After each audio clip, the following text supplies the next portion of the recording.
ಗೊತ್ತಿಲ್ಲ ನನ್ಗೇನು ಕೊರೋನಾ ಗಿರೋನ ಬಂದ್ಬಿಡ್ತಾರೆ. ಆ ಕಡೆ ಬನ್ನಿ, ಗಿಲಿ ಆ ಕಡೆ ಬನ್ನಿ. ಸೋತ್ ಬಿಡೋಣ ಬಿಡಲ್ಲ. ಗಿಲ್ಲಿ ಗೆದ್ರೆ 2 ಪಾಯಿಂಟ್ ಕೊಡ್ತೀನಿ. ಮತ್ತೆ ಸೋತು. ಸೊ ಈ ಪ್ರೋಮೋದಲ್ಲಿ ಗಿಲ್ಲಿ ಮತ್ತೆ ನಮ್ಮ ಕಿಚ್ಚ ಸುದೀಪ್ ಇಬ್ರು ಕೂಡ ಸಿಕ್ಕಾಪಟ್ಟೆ ಕಾಮಿಡಿಗಳನ್ನ ಮಾಡಿದ್ದಾರೆ. ಯಾಕಂತ ಹೇಳಿದ್ರೆ ಕಿಚ್ಚ ಸುದೀಪ್ ಅವರು ಈಗ ಒಂದು ಟಾಸ್ಕ್ ಅನ್ನ ಇಡೀ ಮನೆಗೆ ಕೊಟ್ಟಿದ್ದಾರೆ.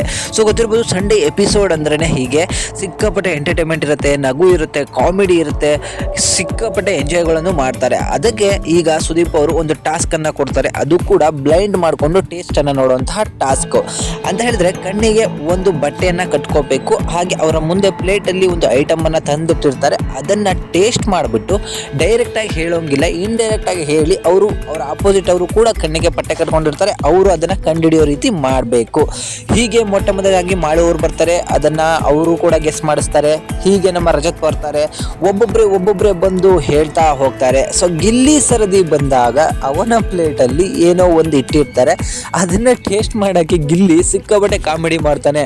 ಈ ಟೇಸ್ಟ್ ಏನು ನನಗೆ ಗೊತ್ತಾಗ್ತಿಲ್ಲ, ನನಗೆ ಕರೋನಾ ಗಿರೋನ ಬಂದಿರ್ಬೋದೇನೋ ಅಂತಾನು ಕೂಡ ಹೇಳ್ತಾನೆ. ಆಗ ಸಿಕ್ಕಾಪಟ್ಟೆ ನಗ್ತಾರೆ ಮನೆ ಮಂದಿ ಎಲ್ಲ. ಸೊ ಇದಾದ್ಮೇಲೆ ಇನ್ನೊಂದು ಐಟಮ್ ಅನ್ನ ಕೊಡ್ತಾರೆ. ಆ ಐಟಮ್ ಅಂತೂ ಗಿಲ್ಲಿಗೆ ಟೇಸ್ಟ್ ಮಾಡಕ್ಕೆ ಗೊತ್ತಾಗೋದಿಲ್ಲ, ಪಕ್ಕ ಸೋತ್ವಿ ಬಿಡೋಣ ಅಂತ ಹೇಳ್ತಾರೆ. ಸೊ ಆಗ ಸುದೀಪ್ ಅವರು ಚೇಂಜ್ ಮಾಡ್ತಾರೆ. ರಜತ್ ಅವ್ರನ್ನ ಅವರ ಸ್ಥಾನದಲ್ಲಿ ಆಡಕ್ಕೆ ಕೊಟ್ಟಾಗ, ಸರ್ ನಿಜವಾಗ್ಲೂ ಸೋಲಿಸ್ಬಿಡ್ತಾನೆ ಸರ್ ಇವನು ಅಂತ ಹೇಳ್ತಾರೆ.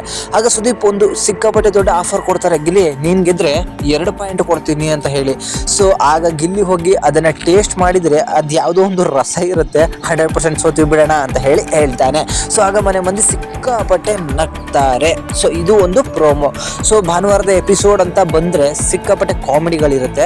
ಆದ್ರೆ ಒಂದು ವಿಚಾರ ಸೀರಿಯಸ್ ಆಗಿ ಮಾತಾಡಬೇಕಂತ ಹೇಳಿದ್ರೆ, ನಾನು ಈ ಸೀಸನ್ ಅಲ್ಲಿ ಸುದೀಪ್ ಅವರು ಅತಿ ಹೆಚ್ಚಾಗಿ ಬೈದಿರೋದು ಅಶ್ವಿನಿ ಮೇಡಮ್ಗೆ ಅನ್ಬೋದು. ನಿಮ್ಗೆ ಗೊತ್ತಿರ್ಬೋದು, ನಿನ್ನೆನೂ ಕೂಡ ಲಾಸ್ಟ್ ಅಲ್ಲಿ ಅಶ್ವಿನಿ ಮೇಡಮ್ಗೆ ಸ್ವಲ್ಪ ಕ್ಲಾಸ್ಗಳನ್ನ ತಗೊಂಡ್ರು. ಯಾಕಂತ ಹೇಳಿದ್ರೆ, ಕಾವ್ಯ ಅವರು ಇಬ್ರು ಕೂಡ ಟಾಸ್ಕ್ ಆಡಿದ್ಮೇಲೆ ಒಂದು ಚಿಕ್ಕದಾಗಿ ಜಗಳ ಆಡ್ಕೋತಾರೆ. ಆ ಜಗಳದಲ್ಲಿ ಕಾವ್ಯ ಅವರ ತಾಯಿಯನ್ನ ಒಂದು 20-30 ಬಾರಿ ಅಶ್ವಿನಿ ಅವರು ಕರೀತಾರೆ, ನಿನ್ನ ತಾಯಿಗೆ ಹೇಳ್ಕೊ, ನಿಮ್ಮ ಅಮ್ಮನಿಗೆ ಹೇಳ್ಕೊ, ಹಾಗೆ ಹೀಗೆ ಅಂತ ಹೇಳಿ. ಆಗ ಸುದೀಪಿಗೆ ಸಿಕ್ಕಾಪಟ್ಟೆ ಸಿಟ್ಟು ಕೂಡ ಬಂದಿರುತ್ತೆ. ಅವ್ರು ಹೇಳ್ತಾರೆ, ನೀವಿಬ್ರು ಆಡೋ ಜಗಳದಲ್ಲಿ ಅವ್ರ ಅಮ್ಮನ ಯಾಕೆ ಕರಿತೀರಾ ಅಂತ ಹೇಳಿ. ಆ ಮಧ್ಯೆ ಅಶ್ವಿನಿ ಮಾತಾಡಕ್ ಬಂದ್ರು, ನೋ ಅಂತ ಹೇಳಿ ಅವ್ರನ್ನ ನಿಲ್ಲಿಸ್ಬಿಟ್ಟು ಮಾತಾಡ್ತಾರೆ. ಇದು ನನಗೆ ಸಿಕ್ಕಾಪಟ್ಟೆ ಖುಷಿ ತಂದ ವಿಚಾರ. ಯಾಕಂತ ಹೇಳಿದ್ರೆ, ಪ್ರತಿ ಸರಿನೂ ಕೂಡ ಅಶ್ವಿನಿ ತಾನು ಮಾಡಿದ್ದನ್ನ ತಾನೇ ಅಲ್ಲಿ ಸಂಜಾಯಿಸಿ ಕೊಡೋಕೆ ಹೋಗ್ಬೇಕಾದ್ರೆ ಸುದೀಪ್ ಅವ್ರು ಸುಮ್ಮನೆ ಆಗ್ತಾ ಇದ್ರು.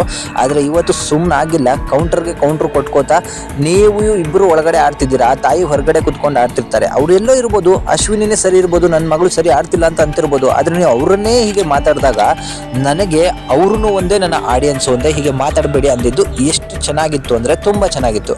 ಇದ್ರ ಬಗ್ಗೆ ನಿಮಗೆ ಏನಿಸುತ್ತೆ ಅದನ್ನ ಕಮೆಂಟ್ ಮಾಡಿ ತಿಳಿಸಿ. Thank you.